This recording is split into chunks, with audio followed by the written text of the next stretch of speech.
GTA 6 आने से पहले साइंस का पूरा सिलेबस खत्म कर लो। बोर्ड के एग्जाम बिल्कुल सिर पे आ गए भाई, 25 दिन बचे हैं सिर्फ। जो तुम्हारा फाइनल साइंस का 80 नंबर का पेपर होगा उसमें 80 मार्क्स लाने हैं ब्रो। जो स्ट्रेटजी मैं इस वीडियो में बताने वाला हूँ, मैं IIT JEE दुनिया का one of the toughest exam है, जो कि पूरा साइंस बेस्ड एग्जाम होता है एंड मेरी उसमें 247 रैंक थी। और मैं पिछले 8 सालों से JEE नीट और भी जो भी एंट्रेंस एग्जाम्स होते हैं उनके स्टूडेंट्स को मेंटोर करता आ रहा हूँ। आज जो साइंस की 10th बोर्ड की स्ट्रैटेजी मैं आपको दूंगा उससे आपके 80 मार्क्स आना कंफर्म है, अगर आपने वो फुली अप्लाई कर दी तो। सबसे पहली चीज जो साइंस में इंपॉर्टेंट है वो है आपके पास राइट मटेरियल होना। कोई भी एक रेफरेंस बुक या किसी टॉपर के नोट्स, अगर आप इस वीडियो के डिस्क्रिप्शन में जाओगे तो आपको एक नोट्स का लिंक मिल जाएगा जो कि टॉपर के नोट्स है, वो बहुत ही अफोर्डेबल कर दिए, आप वो ज्वाइन कर सकते हो। वरना कोई भी जो टॉपर के नोट्स हो या कोई बहुत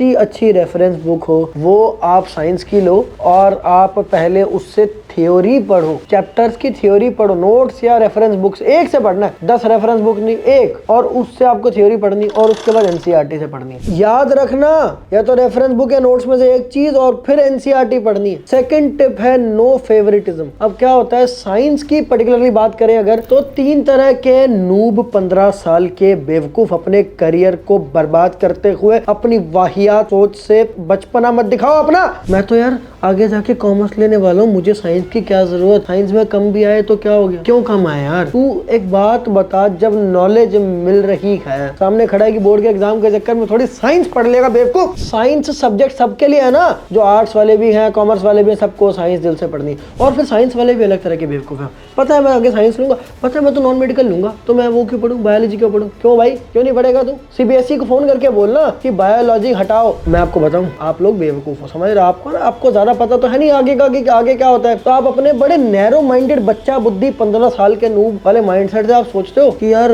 बायो की कोई जरूरत नहीं। हमको पता है IIT दिल्ली में मुझे बायो का कोर्स करना कंपलसरी था, डिग्री में कंपलसरी बायो पढ़नी पड़ेगी IIT में। No favouritism. को आगे नॉन मेडिकल लेनी है वो भी बायो ढंग से पढ़ेंगे, जिनको आर्ट्स कॉमर्स लेनी है वो भी साइंस को दिल से पढ़ेंगे। याद रख, मुझे कॉमेंट्स में जरूर बताना आगे आपका कॉमर्स लेने का प्लान है, साइंस लेने का प्लान है, नॉन मेडिकल लेना है, मेडिकल लेना है, आर्ट्स लेना है। और कॉमर्स आर्ट्स वाले लिखो आई विल स्टडी साइंस, और नॉन मेडिकल वाले लिखो I will study bio. Third tip है प्रेजेंटेशन, आंसर राइटिंग प्रैक्टिस किया करो। आपके NCERT के पीछे जो क्वेश्चन है वो तो आपके ना मतलब ये समझ लो कि बहुत ही इंपॉर्टेंट क्वेश्चन, सबसे इंपॉर्टेंट क्वेश्चन है NCERT के पीछे के क्वेश्चन। फिर आते हैं प्रीवियस ईयर क्वेश्चन कि जो पहले पूछे गए हैं बोर्ड के पेपर में और NCERT, ये सारे क्वेश्चन के आंसर है ना, इन आंसर में क्या क्या पॉइंट लिखे गए थे, कोई न्यूमेरिकल को कैसे सॉल्व किया गया था, कहां कहां डायग्राम बनाया गया था। हैंडराइटिंग में कैलीग्राफी मत करो भले ही, लेकिन रीडेबल हैंडराइटिंग तो एक नीट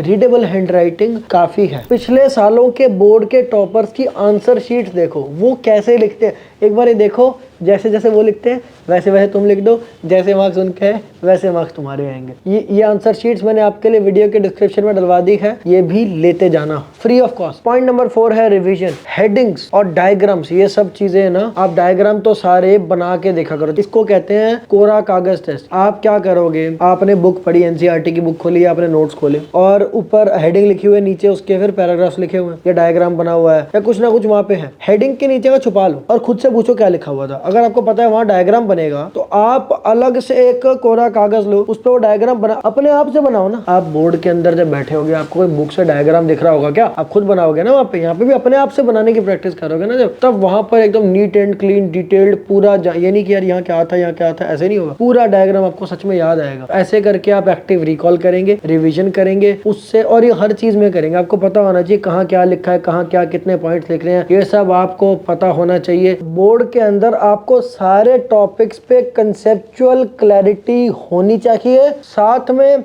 आपको कितना कितना लिखना है, क्या लैंग्वेज यूज करनी है, इसका भी एक फेयर आइडिया होना चाहिए। यानी बुक की वर्डिंग मैटर करती है और जो टॉपर्स की वर्डिंग है वो मैटर करती है। उस वर्डिंग में लिखोगे तो ज्यादा मार्क्स आएंगे, लाने हैं ज्यादा मार्क्स लाने हैं। सामने वाले की वर्डिंग लिखना बहुत इंपॉर्टेंट है, तो आपका देखना हमेशा सक्सेस ज्यादा होगा। ये बात जो समझ गए वो समझ गए, जो नहीं समझे बताना, मैं कमेंट में समझा दूंगा अगर आपको ये बात समझ में आई सामने वाले की वर्डिंग वाली बात। और फिफ्थ एंड मोस्ट इंपॉर्टेंट चीज है mock test, sample paper. 5 sample paper कर लो, बस 5। आप एक सैंपल पेपर अपने सामने प्रिंट करवाओ जैसे बोर्ड्स में होगा, और अपने सामने एक प्रॉपर आंसर शीट लेके आओ जैसे बोर्ड्स में होगा, और फिर आप अपने सामने घड़ी लगाओ जैसे बोर्ड्स में होगी, और फिर आप उस घड़ी में वो टाइम करो जिस टाइम पर आपके बोर्ड चालू होंगे, एग्जाम चालू होगा, और वहां से आप बिल्कुल बोर्ड का जैसे काउंटडाउन चालू होगा वैसे आप अपनी बोर्ड के पेपर को, मॉक टेस्ट को, सैंपल पेपर को अटेम्प्ट करो, और आप वहां लिखे जा रहे हो पेपर, और वो पेपर लिखने के बाद किसी अच्छे टीचर से, अपने ट्यूशन टीचर से, अपने किसी बड़े भैया से वो पेपर चेक करवाओ एंड उनको निकालने दो गलतियां, और वो गलतियां ठीक करो, देखना आपके नंबर असली बोर्ड में बहुत अच्छे हैं। यार मैंने हाल में 10th की वीडियोस बनाना शुरू किया है, अगर आपको इस वीडियो ने हेल्प किया है ना तो मुझे कमेंट्स में बताना हेल्प किया कि नहीं किया, और कोई और भी सवाल हो तो मुझे कमेंट्स में बताना, मैं आपके साइंस को लेकर के कोई भी सवाल होंगे वो हल कर दूंगा, आपको सोल्यूशन दे दूंगा। मैं मैथ्स की, SST की ये सब भी वीडियोस लाऊं क्या, मुझे आप कमेंट्स में जरूर बताना, और अगर इस वीडियो पर 2000 ज्यादा कमेंट्स आते हैं तो मैं जरूर लाऊंगा, ये मेरी प्रॉमिस है। आगे की बोर्ड की कोई भी वीडियो, बल्कि बोर्ड की क्या, CUET, NDA, नीट, JEE कोई भी वीडियो मिस ना हो, उसके लिए आपके रिजल्ट की कसम, ये चैनल अभी के भी सब्सक्राइब करो, एग्जाम पास आने वाले हैं, कसम के मामले में रिस्क मत लो, चैनल सब्सक्राइब करो। मिलते हैं अगली वीडियो में, बहुत बहुत धन्यवाद।